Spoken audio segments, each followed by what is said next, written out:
Probably by now, the Easter candy is probably all done.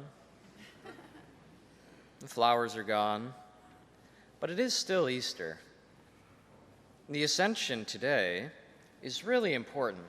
It's an important part of this Paschal mystery that saves us. When we talk about the Paschal mystery as Catholics, we're talking about that passion, him suffering for us, his death, certainly the resurrection, then also the Ascension. I think that part gets forgotten. Why does Jesus leave? What is it that he needs to get done? Aren't we waiting for his return anyway?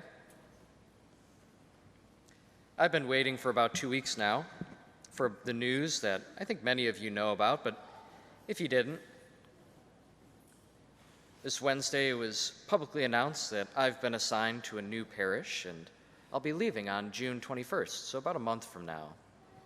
And I'm grateful for all the ways that this parish has helped me grow. It makes me excited because this new adventure that I'm going on, I feel ready for it because of the time that I've had here and the ways that all of you have played a part in helping me grow. I think you will like the new priest. He's quite good. He's quite literally a new priest, so you'll really enjoy that. And end of the day, I think ultimately what we need, more than anything else, is a relationship with Jesus. Jesus can give you something that Father Warren cannot. At his Passion, Jesus wears this garment, this clothing, and it's the same that the Jewish high priest would have worn when he makes a sacrifice. It's kind of the most important sacrifice of the year in a way. Helps the people atone for their sins.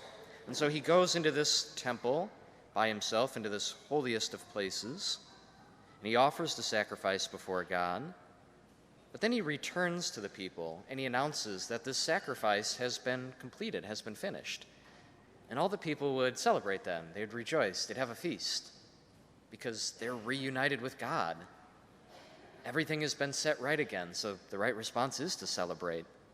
It's a good thing. But here's the thing, Jesus is better than that. The book of Hebrews tells us why. That this sacrifice of animals, of blood, it didn't change hearts. But Jesus offered one sacrifice, his own blood, and it changed everything. Today on this feast day of the Ascension, Jesus goes to the Holy of Holies, not just some earthly temple, which is good, but what it's modeled after, heaven. And he goes to the Father, he goes to God the Father, and he brings this sacrifice. And then he sits at the right hand of God. I thought it was a cool reflection that we sit down at communion after we've come forward and received the sacrifice.